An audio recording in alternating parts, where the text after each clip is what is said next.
Então, bom dia, vamos dar início à sexta aula deste mini curso e eu queria começar por recordar que na aula passada nós vimos a definição de solução de viscosidade para o Laplaciano infinito.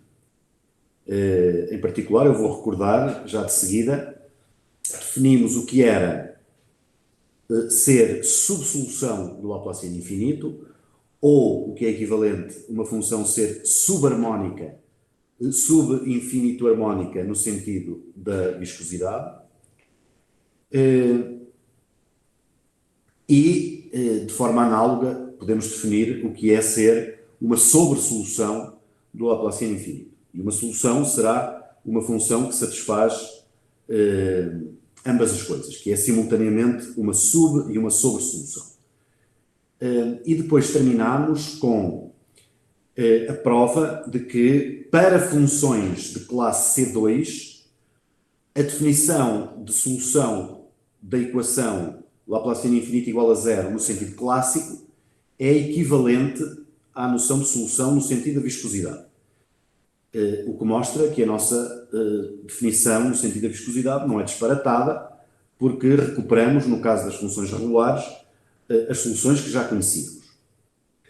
E terminamos com dois exemplos, um de uma subsolução que não é solução da equação, que é o módulo de x, e isso vai ser feito no final da aula, no período de discussão.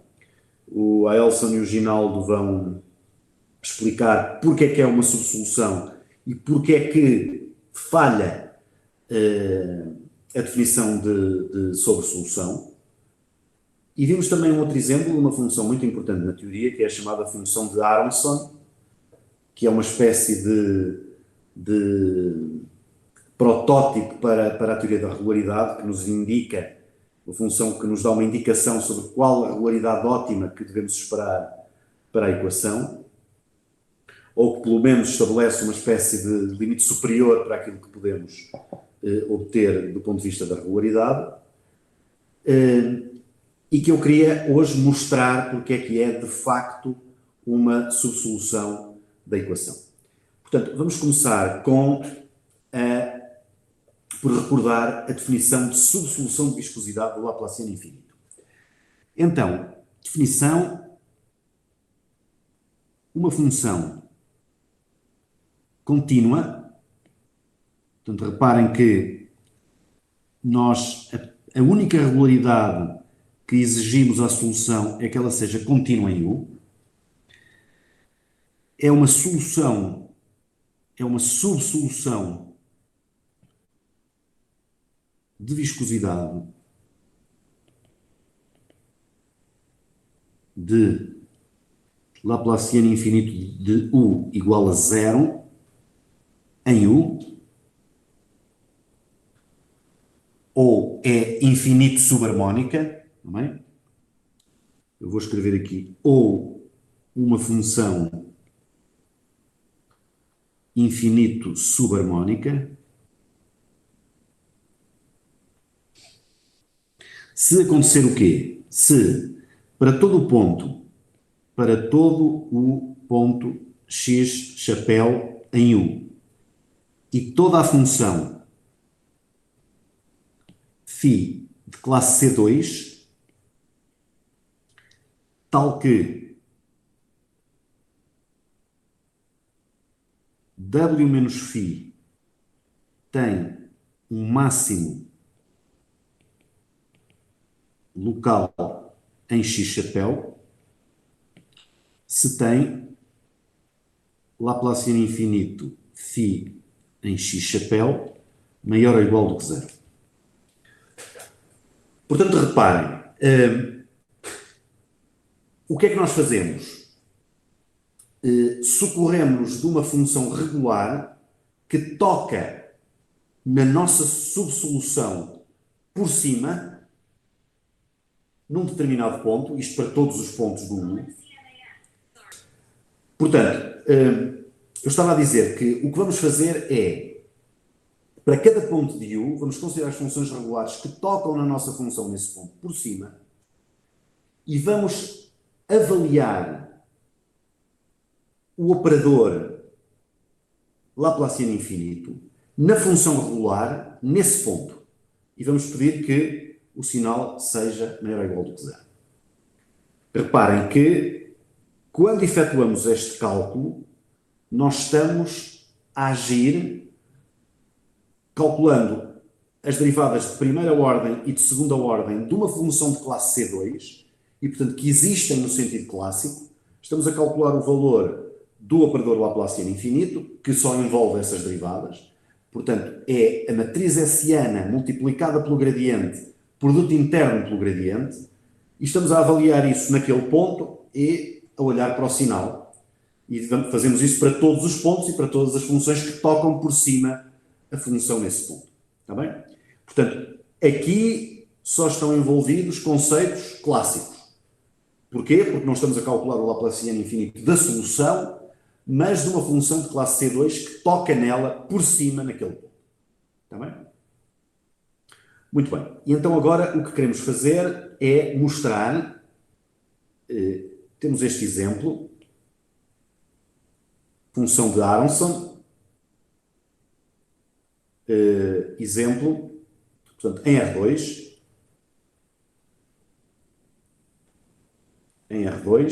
e temos esta função, φ de xy igual a x elevado a 4 terços menos y elevado a 4 terços. Está bem?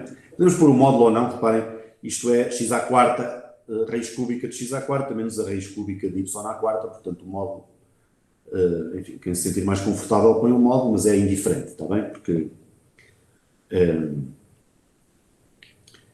temos aqui uma potência par e, portanto, não há nenhum problema relativamente à definição deste expoente fracionário, está bem? Desta potência fracionária.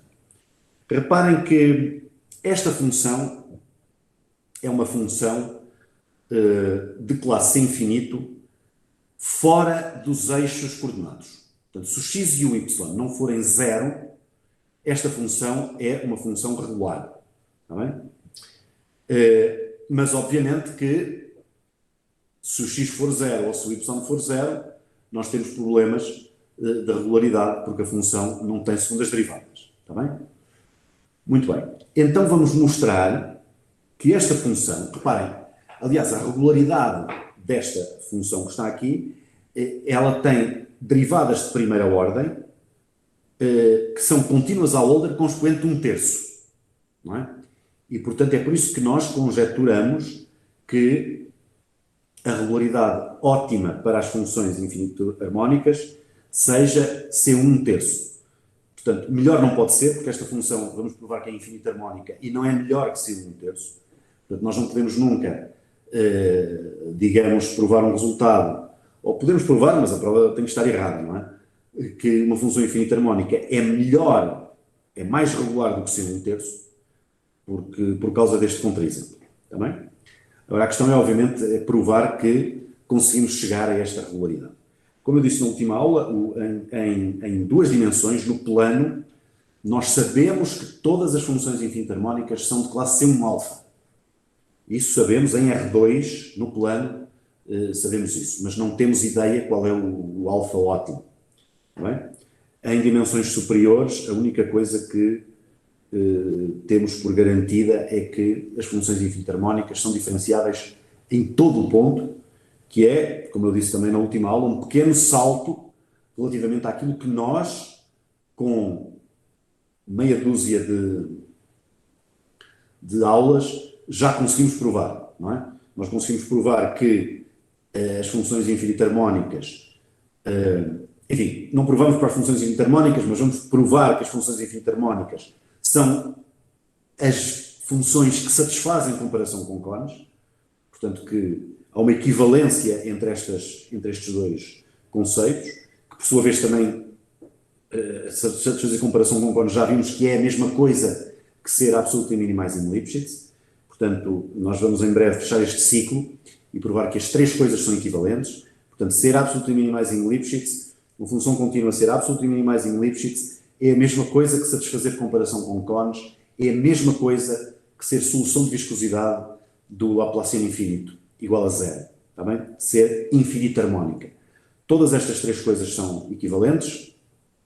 Já provámos que ser absolutely minimizing Lipschitz é equivalente a satisfazer comparação com cones, e vamos hoje começar, e vamos terminar na terça-feira, a mostrar que ser infinita harmónica, ou seja, ser uma solução de viscosidade da equação, Laplaciano infinito igual a zero, é equivalente a satisfazer comparação com cones.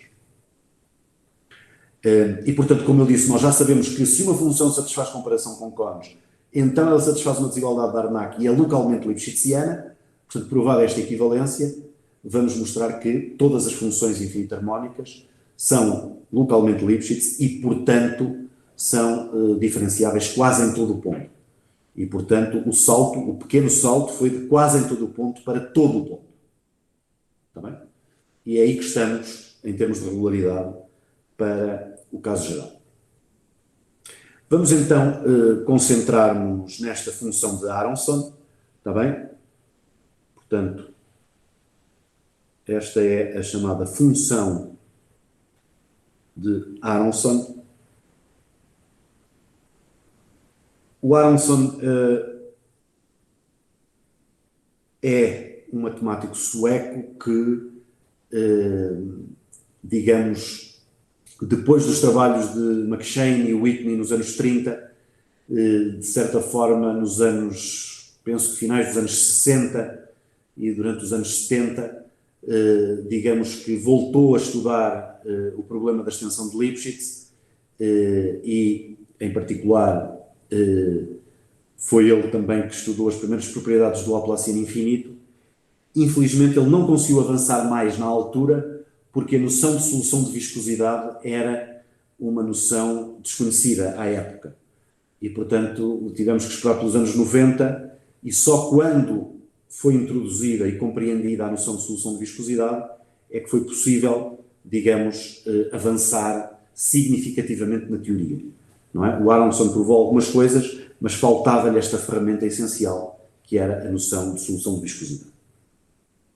Mas, em particular, ele estudou esta função e percebeu que ela seria a solução do Laplaciano infinito. Obviamente que, como disse, não tinha à sua disposição esta noção de solução de viscosidade que, digamos, cimentou a teoria e contribuiu de forma definitiva para a teoria se desenvolver de forma harmoniosa. Vamos então provar, é um exercício muito interessante, provar que esta função de Aronson é, de facto, uma solução de viscosidade do Laplaciano infinito. Eu vou, como sempre, volto a insistir, há aqui, nesta teoria, há sempre uma dualidade. Temos a comparação com cones por cima e a comparação com cones por baixo. Temos as funções infinito subharmónicas, em que os toques das funções regulares se dão por cima, e temos as sobre-harmónicas, em que os toques se dão por baixo. E, portanto, há sempre uma dualidade entre estas duas coisas. Como eu disse, as provas, num caso e no outro, são inteiramente análogas, e, portanto, o que eu vou fazer agora é mostrar que a função de Aronson é uma subsolução de viscosidade do Laplaciano infinito. Portanto, vou mostrar que mostremos que φ é infinito subharmónica. Não é? E pode ficar como um exercício que é uma repetição daquilo que eu vou fazer, mas pode ser um bom exercício para cimentar aquilo que eu vou fazer e para perceber que, no caso da função ser subharmónica, a prova é inteiramente análoga, está bem? Mas fica como exercício para fazerem depois a outra, digamos, a outra parte da prova de que a função de Aronson é infinita harmónica, está bem? Vamos então à prova. Então o que é que temos que fazer? Portanto, pela definição, temos que pegar num ponto qualquer, x0, y0 em R2 e uma função φ de classe C2 em R2, é isso que temos que fazer, tal que bom, não foi muito feliz aqui a minha escolha do φ, deixem-me mudar, porque nós estamos a usar φ para a função teste e, portanto, deixem-me chamar à função de Aronson uma outra coisa, vou-lhe chamar U para, está bem? U é infinito subharmónica, portanto, pegamos num ponto qualquer, numa função de classe C2, tal que U menos φ tem um máximo local em x0, y0. Portanto, eu lembro-me que estamos em R2. E o que é que nós queremos provar? Queremos provar que o Laplaciano infinito do φ neste ponto x0, y0 é maior ou igual do que zero. É esse o objetivo. Está bem? Então, reparem, vamos começar por calcular o gradiente da função U. Portanto, a função U, a função de Aronson, tem derivadas parciais contínuas de primeira ordem e a derivada em ordem a x é igual a 4 terços vezes x elevado a 1 terço. E a derivada em ordem a y, a derivada em ordem U xy em ordem a y vai ser menos 4 terços y elevado a 1 terço. Ok? Então, reparem, se U menos φ, se esta função tem um máximo local aqui, eu sei como esta função é uma função de classe C1, não é? É uma função diferenciável, então eu sei que se tem um máximo, o gradiente nesse ponto tem que ser zero. Está bem? Portanto, o gradiente de, se quiserem, eu posso pôr aqui, do teorema de Fermat,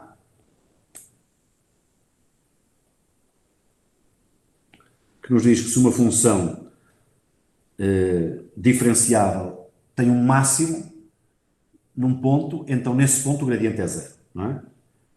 Então, o gradiente de U menos φ no ponto x0, y0 vai ser igual a zero, certo? E isto implica que a derivada do φ em ordem a x no ponto x0, y0 é igual à derivada do U em ordem a x no ponto x0, y0 e a derivada em ordem a y, se os gradientes são iguais, as derivadas parciais de primeira ordem são iguais. E, portanto, esta já sabemos que é 4 terços x0 elevado a 1 terço, e esta vai ser menos 4 terços y0 elevado a 1 terço. Está bem? Até aqui tudo muito simples. Agora reparem, agora vamos ter que separar a análise em 3 casos diferentes. O primeiro caso é o caso mais simples, é o caso em que quer o x0, quer o y0 são diferentes de zero.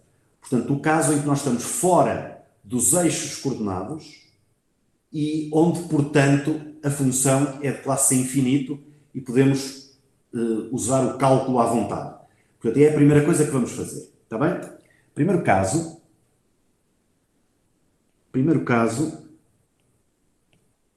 x0 diferente de 0 diferente de y0. Está bem? Bom, é melhor se calhar escrever assim. x0 diferente de 0 e y0 diferente de 0. Bem, este é o primeiro caso, é o caso mais favorável. Nesse caso, eu consigo calcular também as derivadas de segunda ordem da função 1, certo? Porque estou fora das zonas onde a segunda derivada não existe. x0 e y0 são diferentes de 0. Portanto, a segunda derivada do u vai ser igual a quê? A 4 nonos, que é 4 terços vezes 1 terço, x0 elevado a menos 2 terços. Não é? E a derivada duas vezes em ordem a y vai ser igual a menos 4 nonos, que é menos 4 terços vezes 1 terço, y0 elevado a 1 terço menos 1, que é menos 2 terços. Certo? E as derivadas mistas, u em ordem xy, o yx, é óbvio que se eu derivar a derivada de u em ordem a x em ordem a y, vou obter 0, e se eu derivar em ordem a x a derivada em ordem a y, também vou obter 0. Portanto, estas duas são 0 sempre, não é? Fora dos eixos, em qualquer ponto. Muito bem. Então, eu posso, neste caso, calcular o Laplaciano infinito da minha função u no ponto x0 e y0. Está bem? Aqui, o que é que eu vou fazer? Eu, como sei que se a função é de classe C2, eu sei que ser solução no sentido da viscosidade é a mesma coisa que ser solução no sentido clássico. Portanto, eu, neste caso, posso calcular diretamente o Laplaciano infinito e ver o que é que dá. Está bem? Reparem, isto é igual a quê? Como é que se eu fizer a conta, isto é igual a quê? Isto vai ser igual, mas a duas dimensões, recordam-se? Portanto, vai ser a derivada de u em ordem a x no ponto x0 e y0 ao quadrado vezes a derivada de segunda ordem neste ponto, mais duas vezes a derivada em ordem a x vezes a derivada em ordem a y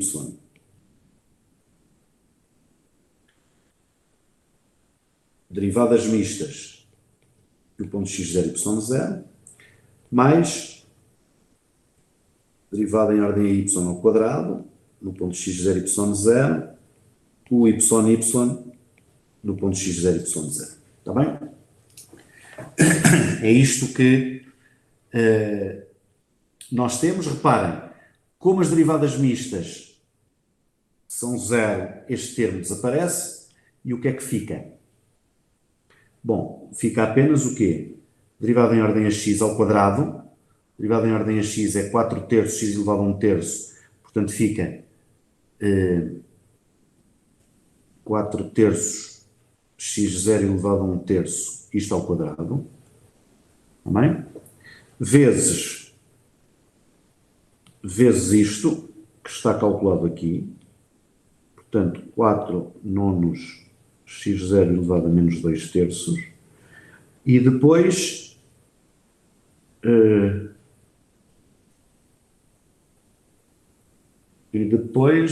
vamos obter mais a derivada em ordem y ao quadrado é menos 4 terços y0,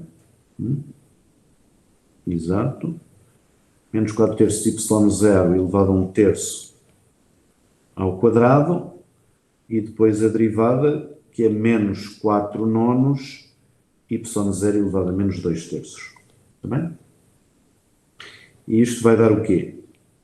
Portanto, 4 vezes 4, 16, vezes 4, 64 sobre 81, x0 elevado a 0, que é 1, e depois aqui, reparem, aqui este menos desaparece com este quadrado, e portanto fica aquele menos que está ali, e fica outra vez 4 ao cubo,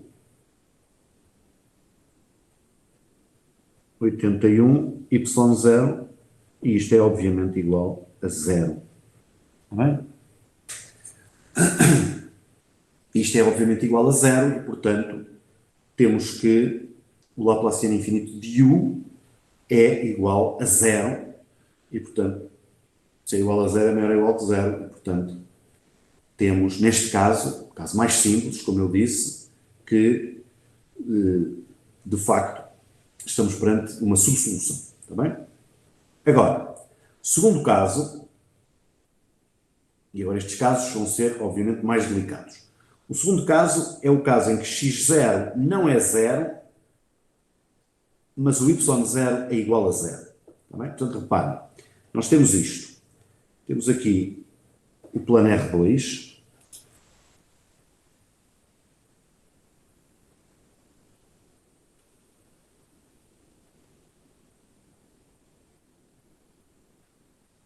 e, portanto, primeiro vimos o que é que se passa, digamos, fora dos eixos. Aqui, aqui, aqui e aqui. Está bem? Este é o caso 1. Agora vamos ver o caso em que o y0 é 0. Está bem? Portanto, nós estamos em cima deste eixo. Está bem? Este caso agora, deixem-me fazer assim, este caso é o caso em que estamos aqui.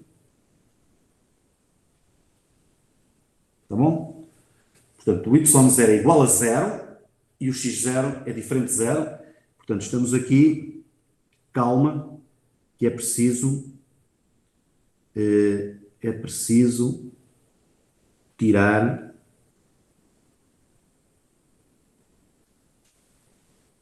a origem, ok? Porque o x0 é diferente de 0. Muito bem. Então agora vamos ver o que é que se passa neste caso. O que se passa neste caso é o seguinte.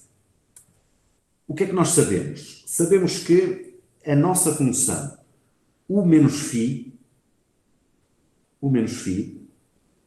tem um máximo local neste ponto. Bem? Portanto, se tem um máximo local, nós temos o quê? Que u menos φ no ponto x0, 0, porque agora o y0 é 0, vai ser maior ou igual que u menos φ em x, perdão, que u menos φ em x0 para todo o x próximo de x0. Está bem? Portanto, em particular, reparem, se a função tem um máximo naquele ponto, não é? Os valores da função u menos φ à volta do ponto, perto do ponto, em particular aqueles que se situam aqui, não é? Perto do nosso ponto aqui. Portanto, reparem, agora a ideia é esta. Nós temos aqui, digamos, o x0, pode estar aqui, por exemplo, não é? O nosso ponto x0, 0, e eu estou a dizer que o valor da função aqui neste ponto, está bem? Como ela tem um máximo local aqui, o valor da função neste ponto é maior ou igual que o valor da função em pontos aqui perto, em cima deste eixo, como é evidente, não é? Isso será verdade até para uma bola centrada aqui, em particular para pontos que estão em cima do eixo do x, ok? Ora bem, e o que é que isto significa? Isto é equivalente a dizer o quê? O que é o u no ponto x0, 0? Portanto, a função de Aronson é x elevado a 4 terços, y elevado a 4 terços. Portanto, se o y for 0, isto fica só x0 elevado a 4 terços. Está bem? Menos φ de x0, 0, é maior ou igual que u em x0, 0, que é x elevado a 4 terços, menos o φ de x0, está bem? Sempre aqui. E eu agora vou chamar, seja g de x, a função x elevado a 4 terços menos φ de x0. Não é? Então, o que é que eu estou a dizer? Que g, que é uma função de uma só variável, está bem? Real, portanto é uma função real de variável real. Então g, o que é que eu estou a dizer? Que tem um máximo local em x0. Está bem? É isto que eu estou a dizer. Porque isto, no fundo, eu estou a dizer o quê? Estou a dizer que o g de x0 é maior ou igual que o g de x para todo o x próximo de x0. Está bem? Numa vizinhança do meu x0. Portanto, isto é o que significa ter um máximo local aqui. Está bem?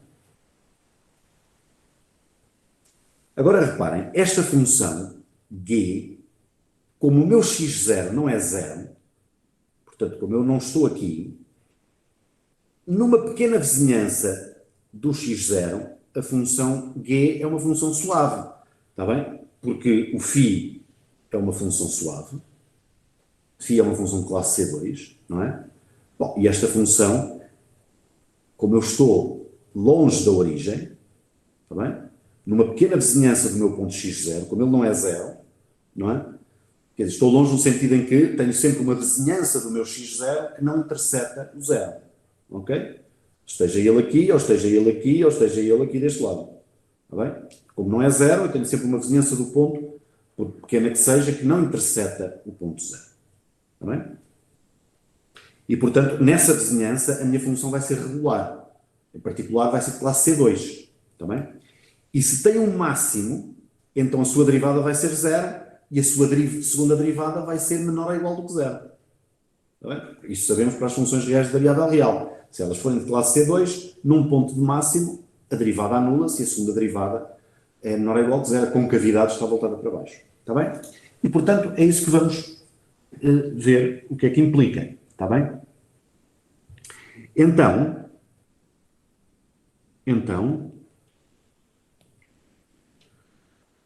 numa vizinhança de x0,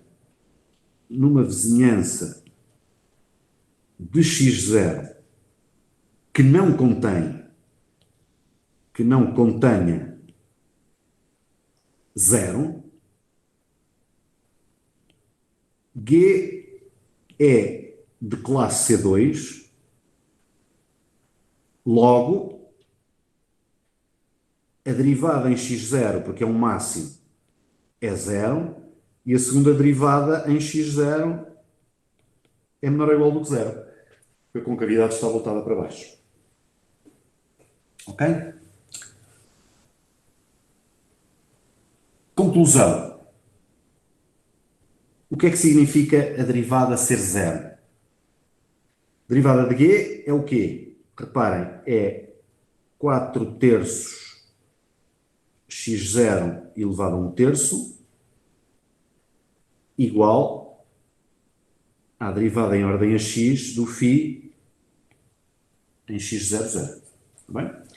E aqui, dizer que a segunda derivada é menor ou igual do que zero. Reparem, o que é a segunda derivada? A segunda derivada é 4 nonos x0 elevado a menos 2 terços, menos a segunda derivada, portanto isto fica menor ou igual que φ duas vezes em ordem a x, x0, 0. Bem? É isso que vamos obter. Então, logo, se eu agora quiser calcular como é exigido na definição de subsolução de viscosidade, o Laplaciano infinito do φ no ponto x0, 0, tá bem? O que é que isto me vai dar? Reparem que eu estou em duas dimensões. Reparem como é que é o Laplaciano infinito. Já o calculamos aqui, está bem? Temos aqui os cálculos. Reparem,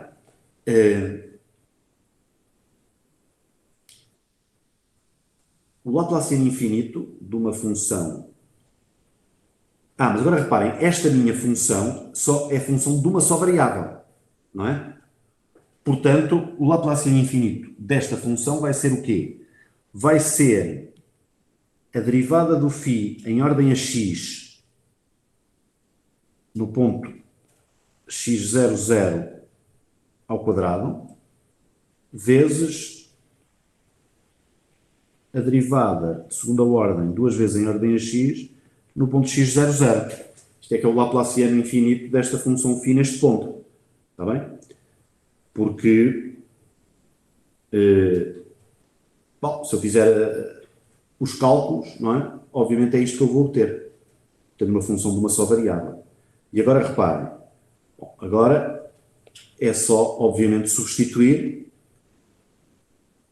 porque eu posso tirar daqui o valor da primeira derivada e posso usar o facto da segunda derivada ser maior ou igual do que este valor. Está bem?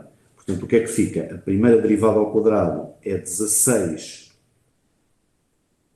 sobre 9 x0 elevado a 2 terços, está bem? Vezes φ duas vezes em ordem a x aqui. Isto vai ser maior ou igual, está bem? Porque isto é obviamente positivo. E isto que está aqui, e isto que está aqui é maior ou igual do que isto, está bem? Isto vai ser maior ou igual do que 16, 9, x0 elevado a 2 terços, vezes 4, 9, x0 elevado a menos 2 terços, e isto é igual a 64 sobre 81, que obviamente é maior que zero. Está bem? E, portanto, como isto é maior do que zero, tenho que o Laplaciano infinito de φ no ponto x00 é maior ou igual do que zero.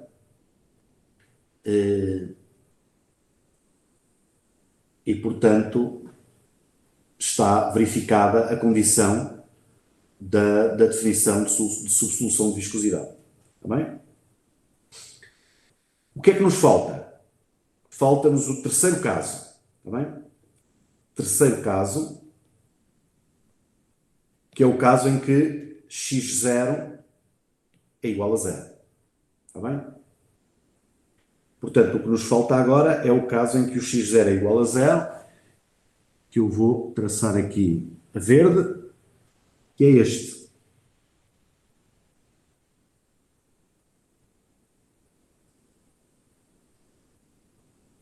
Ok? É o caso verde.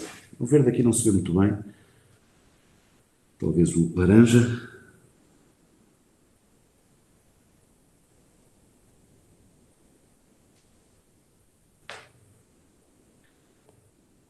É este caso, em que o x0 é igual a zero e o y0 é qualquer. Portanto, eu agora estou em cima do eixo dos y. Vamos então ver o que é que se passa neste caso. Portanto, mais uma vez temos uma função de classe C2 e que tem um máximo local no ponto 0, y0. Portanto, agora temos isto, tal como aqui tínhamos esta desigualdade, aqui temos isto, que u menos φ em 0, y0 é maior ou igual que u menos φ em x, y0. Está bem? E, portanto, o que é que eu estou a dizer? Eu agora tenho o meu ponto aqui, o y0 qualquer aqui, e eu estou a dizer o quê? Que u menos φ no ponto 0, y0 é maior ou igual que u menos φ num ponto x, y0, Obviamente. Agora estou a pensar no que é que se passa aqui, está bem? Portanto, é óbvio que o valor neste ponto é maior ou igual do que os valores em pontos desta reta, não é? Para x diferente de zero.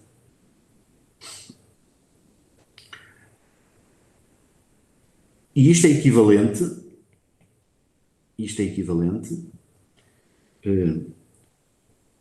ao seguinte, portanto, reparem, a derivada, u em x, y0 é igual a quê? O u menos φ em 0, y0 é igual a menos y0 elevado a 4 terços menos o φ de 0, y0 maior ou igual que x elevado a 4 terços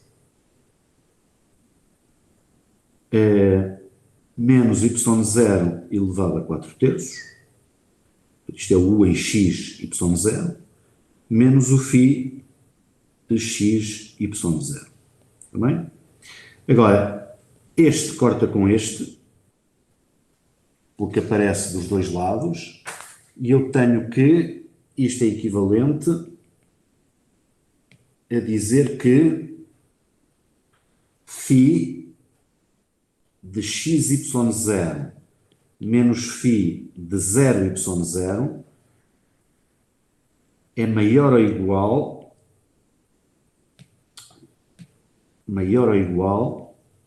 do que x elevado a 4 terços. Está bem? Exatamente. Maior ou igual, enfim, para todo o x próximo de zero, não é?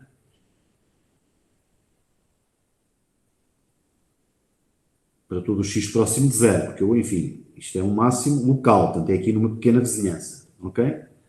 Portanto, o x tem que estar próximo de zero, obviamente.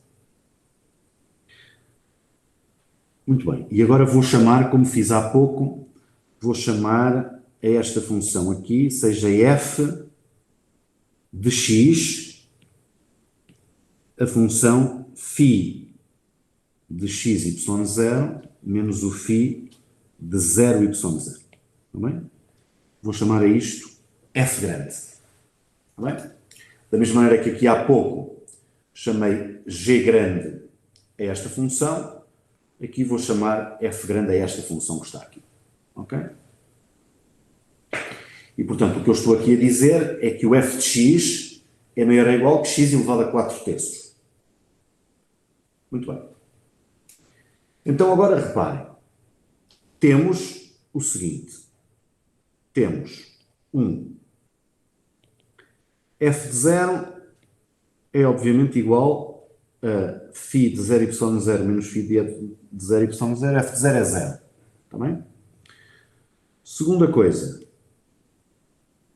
O f' de 0 é igual, se eu calcular a derivada deste f, tenho a derivada parcial do φ em ordem a x, não é? Calculada no ponto 0, y0. O outro termo é constante, e, portanto, quando derivo, vou obter 0. E isto é igual, já sei, não é? Eu já sei que o φ, isto foi uma coisa que vimos antes, eu já sei que o φ, derivada de φ em ordem a x, em qualquer ponto, está bem? É isto. Portanto, eu aqui vou obter que isto é igual ao u de x em 0, y0. Bom, e isto agora vai ser igual a 0, não é?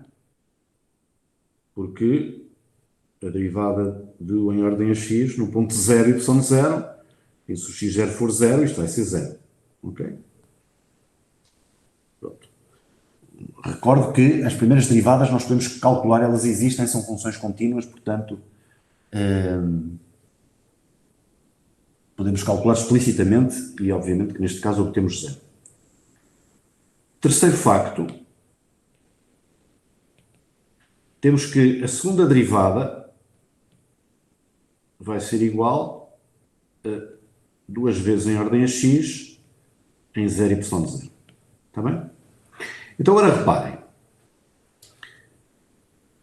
Logo, temos isto. Por um lado, se eu calcular o limite quando x tende para zero do meu f de x sobre x ao quadrado, eu vou obter o quê? Limite, quando x tende para zero. Reparem, se eu desenvolver o f usando a fórmula de Taylor, eu tenho o f de x é igual a f de 0 mais o f' de 0 x mais o f duas linhas de 0 sobre 2x ao quadrado, etc. Tá, se eu dividir isto por x ao quadrado, reparem o que é que eu vou obter. Quando faço o x tender para 0, bom, este aqui é 0, porque o f de 0 é 0. O f' de 0 também é 0. Calculamos aqui este e este. Tá bem? Temos estes dois iguais a 0. Bom, este simplifica com este e depois os outros vão ser termos de ordem aqui de ordem superior. X ao cubo, quando divido por x ao quadrado, fica x e, portanto, quando x vai para 0, esse termo anula-se, todos os outros vão para 0. E, portanto, o que eu vou obter aqui é f duas linhas de 0 sobre 2. Está bem? Bom, e isto é igual a quê? É igual à derivada de φ no ponto 0, y0 sobre 2. Isto vai ser qualquer coisa. Está bem? O φ é uma função de classe C2, portanto tem derivadas de segunda ordem, naquele ponto vale o que valer. Mas isto que está aqui é, obviamente, finito. Está bem? Mas, por outro lado, eu tenho isto. Eu sei que se quiser calcular este limite do f de x sobre x ao quadrado, por exemplo, quando x tende para 0 por valores superiores, eu sei que isto é maior ou igual do que o limite quando x tende para 0 de, reparem, como eu sei que o meu f de x, agora vou usar este facto que está aqui, eu sei que o meu f de x, isto que está aqui é o meu f de x, é maior ou igual que 4 terços, quando o x está próximo do zero. Portanto, eu vou usar esse facto para dizer que isto é maior ou igual que x elevado a 4 terços sobre x ao quadrado. Está bem? E, portanto, isto é igual ao limite, quando x tende para 0 mais, de x elevado, 4 terços menos 2, que são 6 terços, dá menos 2 terços. Não é?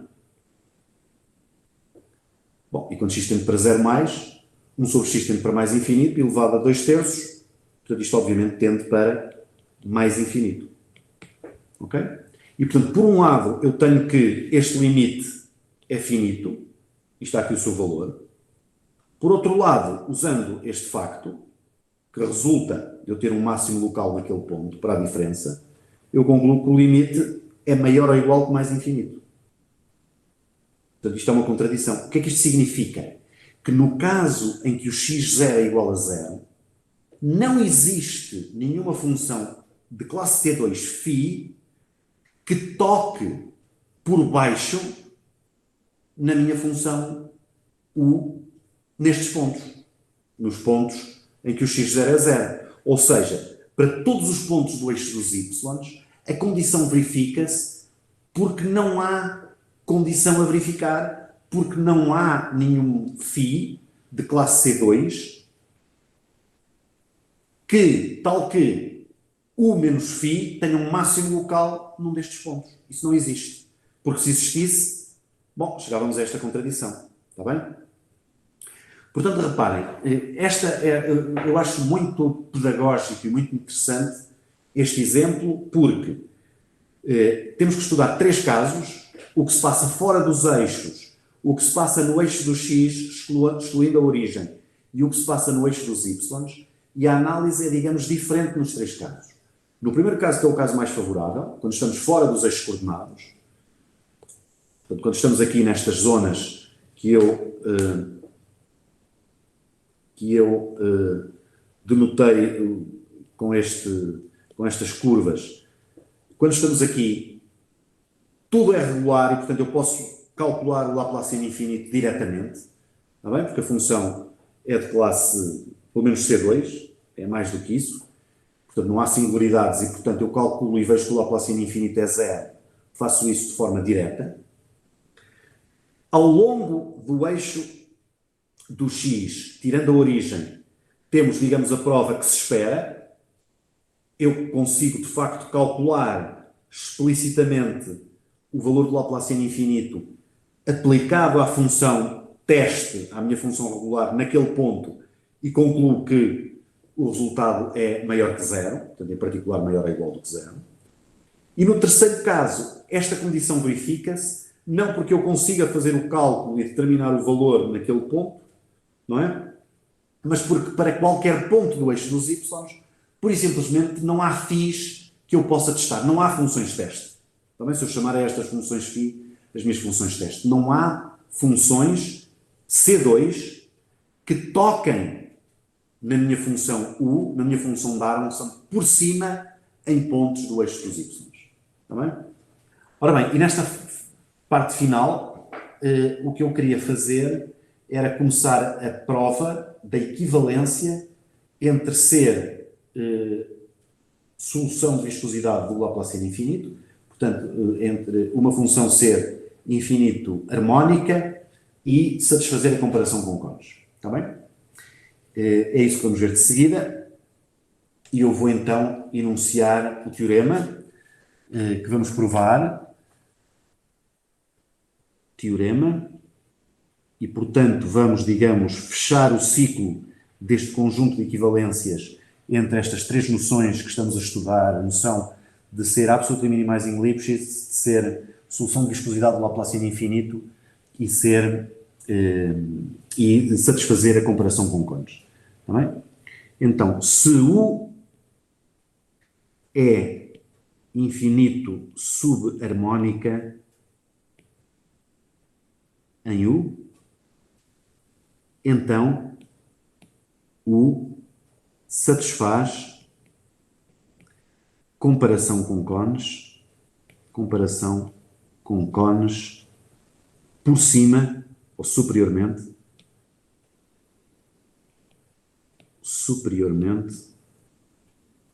em U. Está bem? Reparem, como é evidente, eu podia enunciar um teorema totalmente análogo, que era este: se U é infinito subharmónica, então U satisfaz comparação com cones inferiormente. Está bem? E, portanto, no fundo, dizer que se U é infinito harmónica, então satisfaz comparação com cones. Está bem? Superiormente por ser subharmónica, infinito subharmónica, inferiormente por ser infinito sobre-harmónica. Está bem? E, portanto, temos, depois de provar isto, uma das implicações da equivalência. Dizer que ser infinito harmónica implica satisfazer comparação com cones. Está bem? E na próxima aula, na terça-feira da próxima semana, vamos ver a implicação recíproca, que é um bocadinho mais elaborada, a prova, está bem? Mas igualmente válida e, portanto, vamos fechar o ciclo destas três equivalências. Bem? Ora bem, então vamos começar com a prova.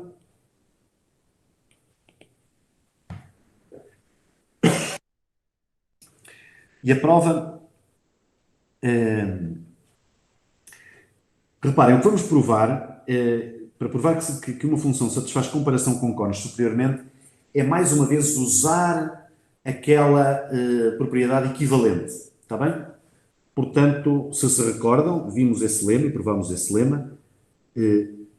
Queremos provar que para V estritamente contido em U, B um número real qualquer e Z não pertencente a V, U de x menos B módulo de x menos Z é menor ou igual que o máximo quando W pertence à fronteira de V, de U de W menos B de W menos Z, também, para todo o X pertencente a V.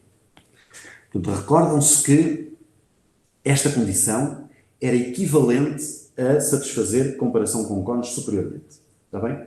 Vimos esse se só se lá para trás, há cerca de 2 aulas atrás. Está bem? Vimos este lema.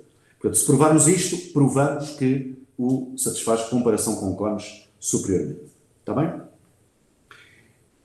Então, vamos pegar num V, num B e num Z, que não está em V, certo? E vamos provar que isto é verdade. Está bem? É isso que vamos fazer. Ora então, seja G de T definido desta forma. O nosso B vezes T menos gama T ao quadrado, está bem? Para T pertencente a R, gama positivo a ser escolhido. Está bem? Vamos escolher este gama daqui a pouco. Eu podia pô-lo aqui já, mas, enfim, não se iria perceber qual o motivo da escolha do gama, e, portanto, eu prefiro escolher o gama mais adiante. E agora temos aqui o nosso trabalho para casa de hoje. Trabalho para casa. Mostra que se G é suave, então o Laplaciano infinito de G do módulo de x é igual a G duas linhas do módulo de x, G' do módulo de x ao quadrado para x diferente de zero. Está bem? Portanto, este é o vosso trabalho para casa e reparem que eu agora vou usar este facto porque a minha função G, reparem, o B e o gama são números reais, o B é um número real qualquer, o gama é um número positivo, e eu tenho aqui uma função de uma só variável, está bem? Que no fundo é uma quadrática, uma função desta forma, constante vezes t menos constante positiva vezes t ao quadrado, está bem? E, portanto, isto é obviamente uma função suave, está bem? É uma parábola com a concavidade voltada para baixo, e, portanto, é uma função suave e eu vou aplicar ao G este resultado que vão provar em casa. Está bem? Então, o que eu vou fazer é, portanto, isto aqui é um trabalho para casa. Deixem-me só aqui.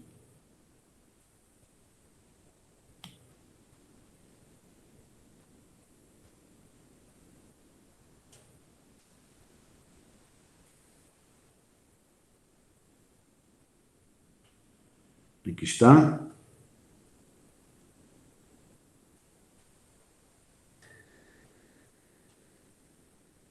E agora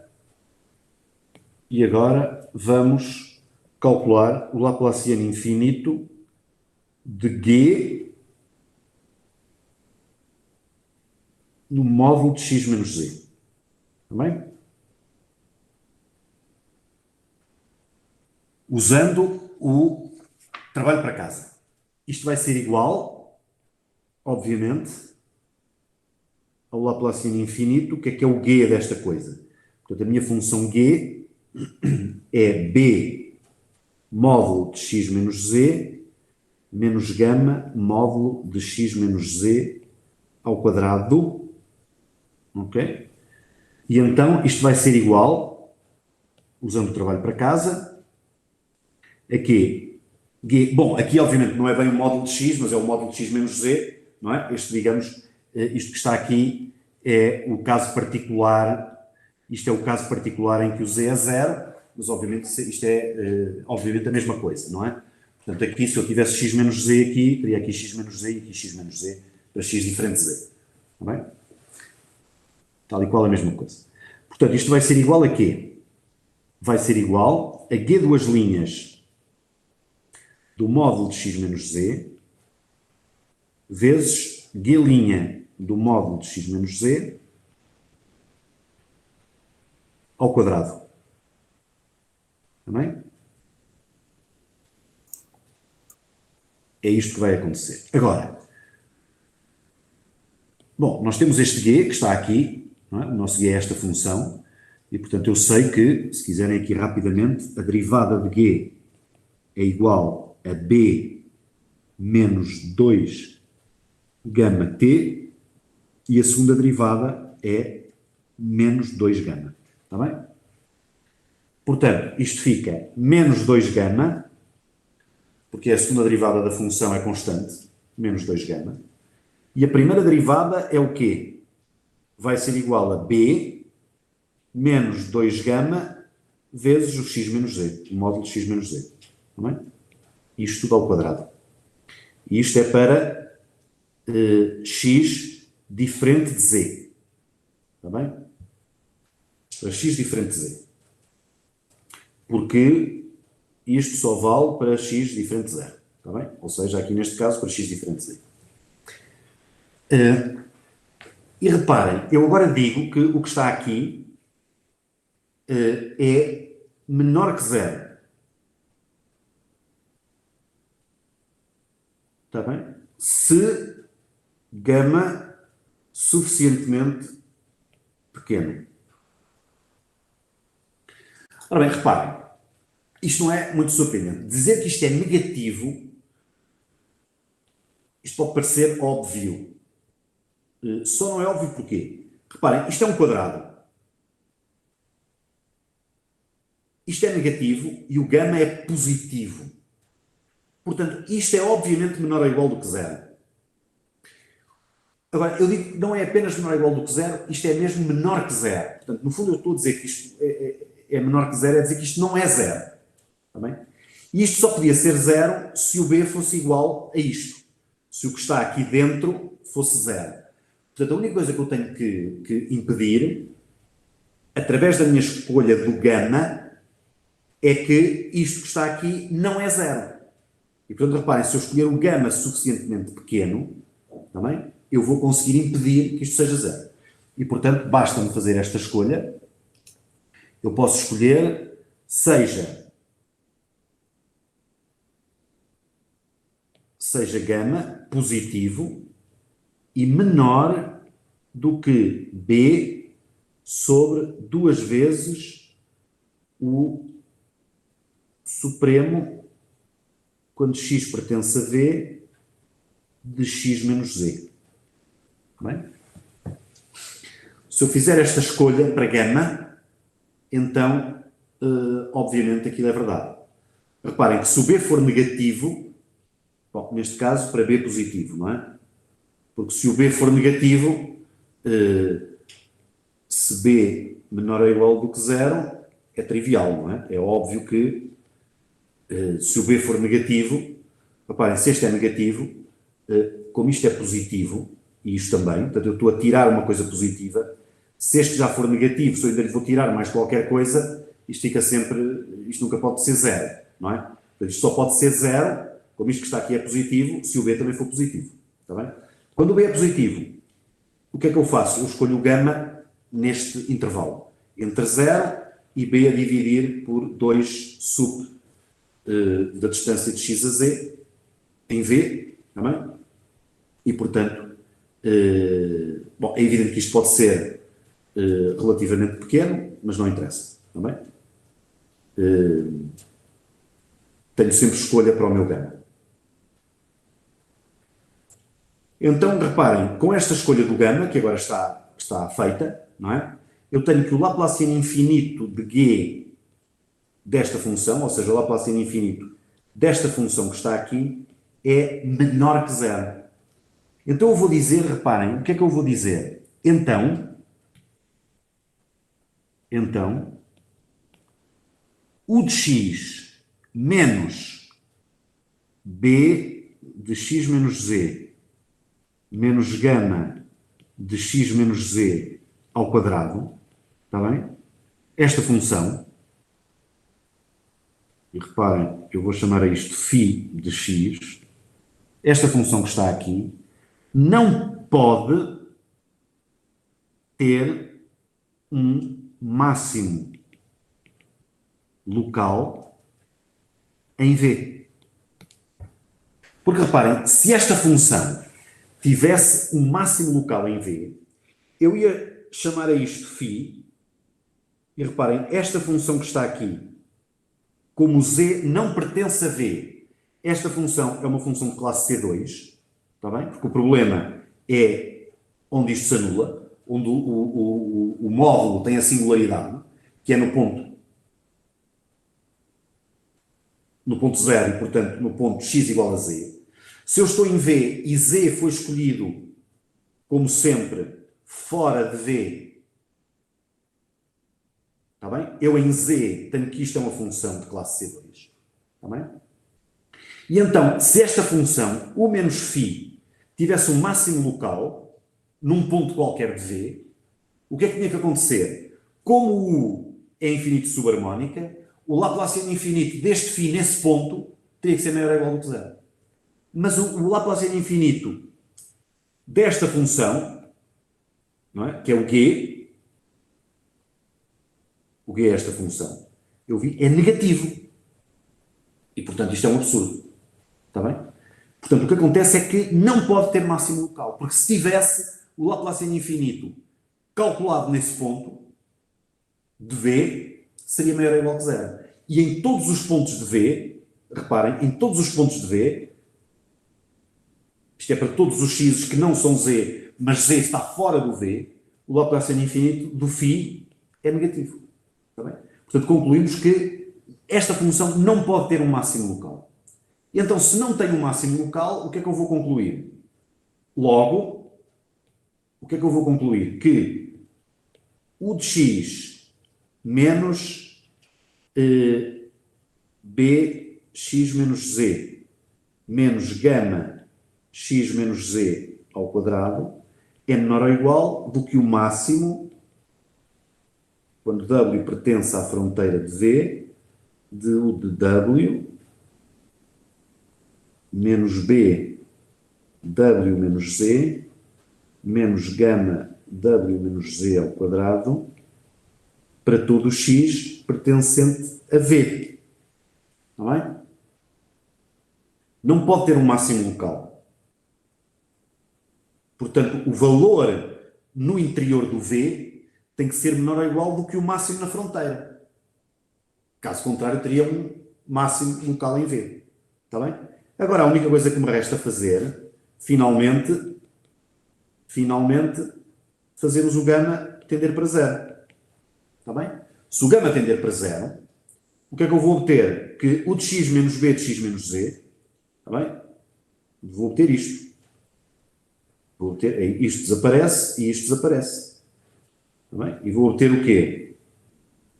U de x menos b de x menos z menor ou igual que isto para todo o x, que era exatamente o que eu queria provar. Está bem?